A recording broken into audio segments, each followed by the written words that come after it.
साथियों, जय हिंद जय भारत। मैं मदन लाल आज़ाद, संस्थापक संयोजक ठगी पीड़ित जमाकर्ता परिवार और all India bike board taxi union आज दिनांक 20 मार्च 2025 को आपके समक्ष प्रस्तुत हूँ राजधानी दिल्ली से कुछ बड़ी खुशखबरी आप सबको बताने के लिए। तो पूरा वीडियो तमाम साथी ध्यान से सुन लेंगे, इसे ज़्यादा से ज़्यादा शेयर कर देंगे, लाइक करेंगे, कमेंट करेंगे और जिन साथियों ने अभी तक हमारे यूट्यूब चैनल युगांतर न्यूज को सब्सक्राइब नहीं किया है वो इसे सब्सक्राइब जरूर कर लेंगे ताकि आपको घर बैठे अपडेट मिलती रहे साथियों। तो सीधा खबरों पर आता हूं मैं। जैसा कि आपको पता है, हमारा संगठन ठगी पीड़ित जमाकर्ता परिवार राष्ट्रव्यापी स्तर पर देश के 42 करोड़ से ज्यादा ठगी पीड़ित परिवारों के लिए एक विशेष अभियान चला रहा है 25 अगस्त 2022 से निरंतर। और हमारे मिशन भुगतान भारत यात्रा कार्यक्रम का लक्ष्य है देश के प्रत्येक ठगी पीड़ित जमाकर्ता परिवार का जो डूबा हुआ पैसा है किसी भी कंपनी या क्रेडिट कोऑपरेटिव सोसाइटी में, उसको उन्हें वापस दिला देना उस कानून के अंतर्गत जिससे हमारी संसद ने अनियमित जमा योजनाएं पाबंदी अधिनियम 2019 द बर्ड्स एक्ट 2019 के रूप में अधिनियमित किया है, बनाया है और देश भर में से महामहिम राष्ट्रपति ने लागू किया है। और इस कानून में ये प्रोविजन किया गया है कि आपका पैसा किसी भी कंपनी या क्रेडिट कोऑपरेटिव सोसाइटी या फर्म निधि एनबीएफसी वगैरह में फंसा है, डूबा है, वो आपको वापस नहीं मिला। आपके मांगने पर या मैच्योरिटी हो जाने पर तो उसकी जो आपकी जमा राशि है उसका 2 से 3 गुना आपको सरकार पैसा वापस करेगी, आपसे आवेदन लेकर के करेगी और 180 दिन में करेगी। और पूरे देश में बाकायदा तमाम राज्यों ने, सेंट्रल गवर्नमेंट ने अपने अपने ज्यूरिडिक्शन में इस एक्ट के सक्षम और सहायक सक्षम अधिकारियों, नोडल ऑफिसर्स का अपॉइंटमेंट किया है। फास्ट ट्रैक कोर्ट बनाई गई हैं प्रत्येक जिले में। बर्ड्स एक्ट 2019 के अंतर्गत दर्ज मामलों को निपटाने के लिए, आपका भुगतान करवाने के लिए ये तमाम प्रोसेस हो चुका है। देश भर में करोड़ों लोग अब तक आवेदन कर चुके हैं, जो नहीं कर पाए हैं वो भी करें, चूंकि तहसील स्तर पर भुगतान पटलों की स्थापना होना देश भर में आरंभ हो गया है। तो जिन साथियों ने अभी तक अपने आवेदन क्लेम फाइल नहीं किए हैं बर्ड्स एक्ट 2019 के अंतर्गत, वो सब अपने क्लेम फाइल अवश्य कर दें अपने नज़दीकी सक्षम या सहायक सक्षम अधिकारी या नोडल ऑफिसर के पास, ताकि आपका डूबा हुआ पैसा आपको आपकी जमा राशि का 2 से 3 गुना मिल सके साथियों। कल हम एटा में थे, उत्तर प्रदेश का जिला है एटा। तो एटा के जिलाधिकारी कार्यालय ने, डीएम साहब ने ये आदेश अपने अधीनस्थ तमाम तहसीलों को कर दिया है कि वो भुगतान पटलों की स्थापना करके सबके आवेदन लें और सबका पैसा वापस करें। लिखित आदेश है, इसको मैं लगा दूंगा अपनी फेसबुक आईडी पे, वहां से आप देख सकते हो, ले सकते हो इसे। अगर आपके ज़िले में अभी तक ये काम नहीं हुआ है तो इस आदेश की कॉपी लगाकर आप अपने जिलाधिकारी को मिल के अपना काम करवा सकते हैं। ये हरियाणा का है, देख सकते हैं आप, बाकायदा नेम प्लेट लगा दी है डीएसपी हेडक्वार्टर ने अपने वहाँ।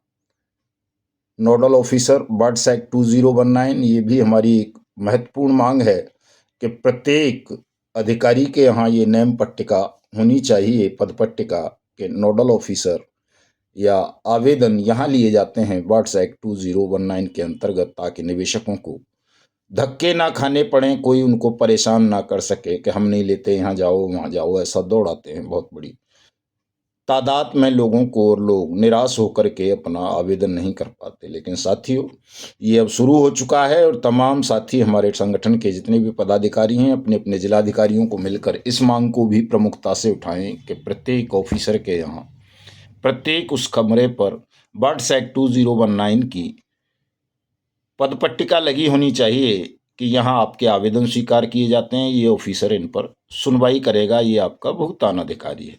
इसको तमाम साथी उठाएंगे ताकि ये हो, लोगों को दिक्कत कम हो। और साथियों, एक सूचना और आपको दे दूं मैं, चूंकि करोड़ों लोगों ने आवेदन किए हैं और इतनी जल्दबाजी में कर दिए हैं, संयम तो है ही नहीं। जल्दबाजी अगर नहीं करते तो शायद ठगी का शिकार ही नहीं बनते, इतनी बड़ी तादाद में आप लोग, करोड़ों की तादाद में। लेकिन जल्दबाजी करते हैं बहुत जल्दी और सोचते हैं ऐसे ही हो जाएगा। ऐसे नहीं होना है कुछ भी। जो आवेदन आप भरते हैं क्लेम फॉर्म, उसको ठीक से पढ़ लिया करें। उसके सब कॉलम कंप्लीट करने हैं। और आपने कॉलम कंप्लीट नहीं किए हैं, जल्दबाजी की है, किसी ने अपना नाम ही ठीक से नहीं लिखा है, किसी ने अपना एड्रेस नहीं लिखा है, किसी ने अपने पिता या पति का नाम नहीं लिखा है, किसी ने एज नहीं लिखी है, किसी ने कॉन्टैक्ट नंबर नहीं दिया है, किसी ने कंपनी का नाम ठीक नहीं लिखा है, किसी ने अपने ब्रांच ऑफिस का पता नहीं दिया है कंपनी के का, किसी ने कंपनी के हेड ऑफिस का या रजिस्टर्ड ऑफिस का पता नहीं दिया है, किसी ने डायरेक्टर्स का नाम नहीं दिए हैं, उनके पते नहीं दिए हैं, किसी ने अपना पॉलिसी नंबर ठीक से नहीं लिखा है या खाता नंबर। तो इन कारणों से जितने भी आवेदन हुए देश भर में, जहाँ भी, वो उनमें से 90% फार्म निरस्त कर दिए गए हैं, रिजेक्ट कर दिए गए हैं। वो किसी काम के नहीं हैं। तमाम निवेशकों को अपने अपने आवेदन दोबारा से करने होंगे देश भर में, और बिल्कुल ठीक भर के करने होंगे, बाकायदा एक एफिडेविट के साथ करने होंगे। एफिडेविट का प्रारूप, आवेदन का प्रारूप आप हमारी फेसबुक आईडी मदन लाल आज़ाद से ले सकते हो। हमारी साइट है, वेबसाइट tapjap.in, वहाँ से ले सकते हो। गूगल पर भी मिल जाते हैं। हमारे किसी पदाधिकारी से ले सकते हो। और भी बहुत सारे लोग उस फार्म को, एफिडेविट के प्रारूप को बेचते हैं, वहाँ से भी ले सकते हो। अगर 2-3-5 रुपये में वो मिलता है तो कोई ज़्यादा पैसा मांगे तो नहीं लेना है। और उसको भरते वक्त पूरी सावधानी बरतेंगे। अपने एजेंट की या अपने सीनियर की मदद लेंगे उसको भरने में। चूँकि बहुत सारे लोगों को कंपनियों के नाम नहीं पता है, निवेशकों को एड्रेस नहीं पता है, पॉलिसी नंबर नहीं पता है। वो एजेंट साथियों को ही पता है या सीनियर्स को पता है, तो उनसे भी इसमें सहायता लेंगे अपने एजेंट से। और अगर वो नानुकर करे तो उसको हमारा वीडियो सुनाएंगे और उसे बताएंगे कि ये हमने बताया है। तो तमाम एजेंट साथियों का वैसे तो ये फर्ज है कि जिस तरह उन्होंने आपका पैसा इन कंपनीज या सोसाइटीज में जमा कराया, उसी तरह अब आपके पैसे को दिलाने के लिए वो आपके साथ मिलकर इस लड़ाई को लड़ें। चूँकि अब ज़्यादा लंबी लड़ाई नहीं रही है। 1 मई हमने क्रांति दिवस घोषित कर रखा है, 21 मई विजय दिवस घोषित कर रखा है, और चेतावनी दे रखी है कि अगर 1 मई से पूर्व सरकार ने सबका पैसा वापस नहीं किया तो हम सरकार के खिलाफ राष्ट्रव्यापी स्तर पर एक बड़ा आंदोलन चलाएंगे और इस सरकार को मिट्टी में मिला देंगे। तो उसकी ज़रूरत नहीं पड़ेगी, मुझे लग रहा है, जितना तेज़ी से काम हो रहा है। क्योंकि रोज़ नए नए आदेश आ रहे हैं, कहीं ना कहीं आवेदन हो ही रहे हैं, प्रोसीडिंग आरंभ हो चुकी है बहुत सारे स्थानों पर। इसी क्रम में हमारे जनपद अलीगढ़ की कमिश्नर साहिबा ने 10 अप्रैल को अपने अधीनस्थ तमाम जिलाधिकारियों और पुलिस कप्तानों की बैठक बुलाई है, ताकि उन प्रॉपर्टीज़ को चिन्हित किया जा सके जिनको सीज करना है, नीलाम करना है, आपका पैसा देना है जिन्हें बेच करके, और आपके आवेदनों पर त्वरित कार्रवाई की जा सके भुगतान की। तो इसके लिए बैठक बुलाई है 10 अप्रैल को अलीगढ़ की कमिश्नर साहिबा ने। तमाम कमिश्नर इसी तरह करेंगे, चूँकि संभागीय आयुक्त ही ज़्यादातर मामलों में सक्षम अधिकारी हैं। सहायक सक्षम अधिकारी कहीं एडीएम फाइनेंस और रेवेन्यू को बना दिया गया है, कहीं डीएम को बना दिया गया है, कहीं कोऑपरेटिव रजिस्ट्रार को, डिप्टी रजिस्ट्रार को बना दिया गया है, हरियाणा में एसपी को बना दिया गया है, कहीं डीसी को बना दिया गया है। तो जो भी हों सहायक सक्षम अधिकारी, उनका विशेष काम केवल अपने सक्षम अधिकारी की डायरेक्शंस को फॉलो करना है, उसके अकॉर्डिंग आपका भुगतान करवाना है। तो ये प्रक्रिया आरंभ हो चुकी है और भी कई जनपदों में, मंडलों में इस तरह की बैठकों का आयोजन किया जा रहा है। और चूँकि मेरा स्वास्थ्य साथियों अब इतना अच्छा नहीं है, आज मुझे छत्तीसगढ़ की राजधानी रायपुर जाना था। बाकायदा मेरा हवाई जहाज़ का टिकट भी मैंने करवा लिया था, लेकिन मैं स्वास्थ्य खराब होने की वजह से वहाँ जा नहीं पाया हूँ। छत्तीसगढ़ के साथी सोच रहे होंगे कि शायद मैं झूठ बोल रहा हूँ, मैंने टिकट ही नहीं कराया होगा। ऐसा नहीं है साथियों, मैंने टिकट करा लिया था अपना। देखो खुल रहा है अभी ये देख सकते हो आप। टिकट हो रखा था मेरा 6:55 की फ़्लाइट थी दिल्ली एयरपोर्ट से, लेकिन हिम्मत नहीं हुई, चूँकि स्वास्थ्य खराब है, शरीर में कंपन रहने लगा है। बल्कि अब तो मैं कल देख रहा था कि एटा में जब भाषण दे रहा था, तो भाषण देते वक्त भी जुबान कांप रही थी शरीर के साथ साथ।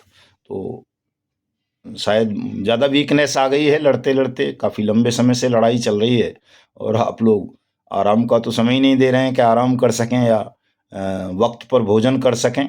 और भी कई प्रॉब्लम्स आ गई हैं जिनकी वजह से काफ़ी कमजोरी शरीर में महसूस हो रही है। तो मैं ज़्यादा लंबे तमाम जितने भी दूर दूर के मेरे कार्यक्रम लगे हुए थे मार्च महीने के साथियों, खेद के साथ, क्षमा के साथ उनको निरस्त कर रहा हूं। सुबह सूचना हमारे पंडित जी आदरणीय अशोक मुदगल साहब राष्ट्रीय संगठन महामंत्री ने डाल दी है। तमाम ग्रुप्स में मैं वीडियो के माध्यम से भी बता रहा हूं कि आप व्यथित नहीं होंगे और इसे कोई अन्यथा नहीं लेंगे, चूँकि मुझे ऐसा लगता है कि हमें कहीं किसी एक राज्य में या एक ज़िले में या एक तहसील में ही भुगतान की कार्रवाई शुरू करवा देनी चाहिए, ताकि उसी ग्राउंड पर पूरे देश भर में आप सब अपने अपने भुगतान की लड़ाई स्वयं लड़ सकें, अपना कर्म स्वयं कर लें, किसी पर आश्रित ना रहें। मेरा पहले से भी वैसे यही उद्देश्य रहा है, लेकिन नारायण की इच्छा रही होगी शायद पूरे देश को जगवाना या घुमाना, तमाम तरह के हालात से परिचय कराना। तो वो लगभग लगभग हो चुका है। पूरा देश हम भ्रमण कर चुके हैं, पूरे देश भर में जन जागरण फैला चुके हैं। बर्ड्स एक्ट 2019 से पूरे देश का लगभग लगभग परिचय करा चुके हैं। अब अगर कहीं कोई कमजोरी है, दिक्कत है, परेशानी है, तो वो आप लोगों की उदासीनता के कारण है कि आप हालात की गंभीरता को समझ नहीं रहे, आप सत्य से अभी भी परिचित होना नहीं चाहते, अभी भी आप जल्दबाजी का शिकार बनकर ठग और उनके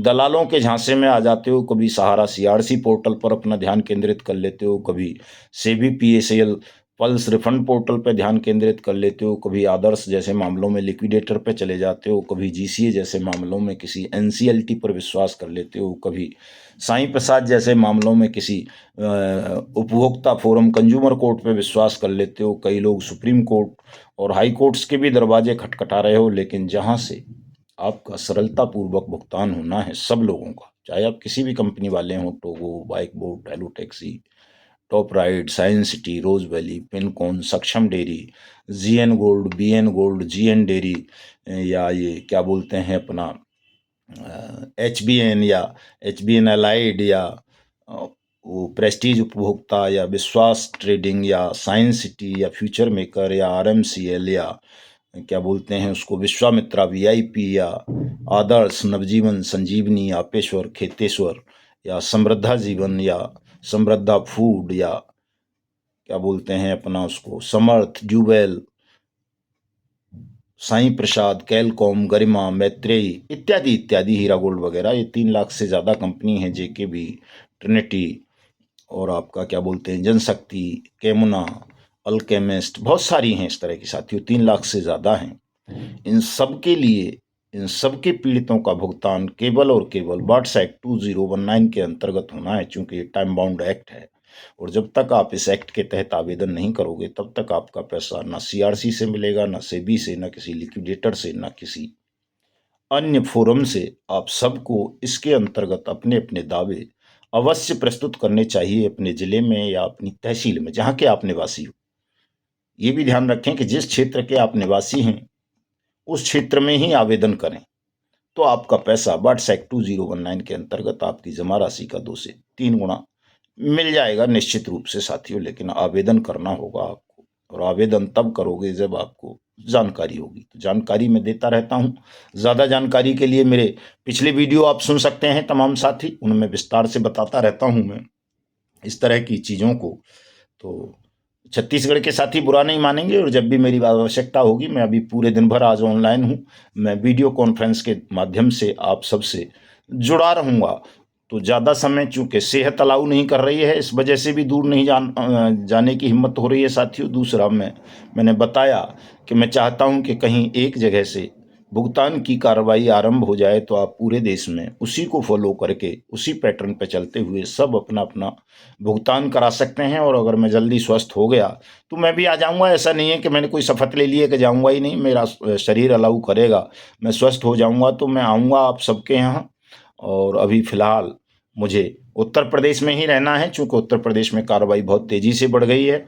और एक कार्यक्रम, बड़ा जलसा उत्तर प्रदेश की राजधानी लखनऊ में भी करना है साथियों, 27 मार्च को, इको गार्डन। आप सब उसमें पधारेंगे। कुछ धूर्त और ठग और उनके दलाल आपको भ्रमित कर रहे हैं, बहका रहे हैं कि साहब 23 मार्च को हमने लखनऊ में कोई कार्यक्रम घोषित किया है। 23 मार्च को हमारा कोई कार्यक्रम लखनऊ या इको गार्डन या यूपी विधानसभा लखनऊ पर नहीं है। हमारा कार्यक्रम 27 मार्च का है। 27 मार्च को मैं लखनऊ रहूंगा और 26 को अयोध्या रहूंगा और 25 मार्च को बाराबंकी रहूंगा साथियों।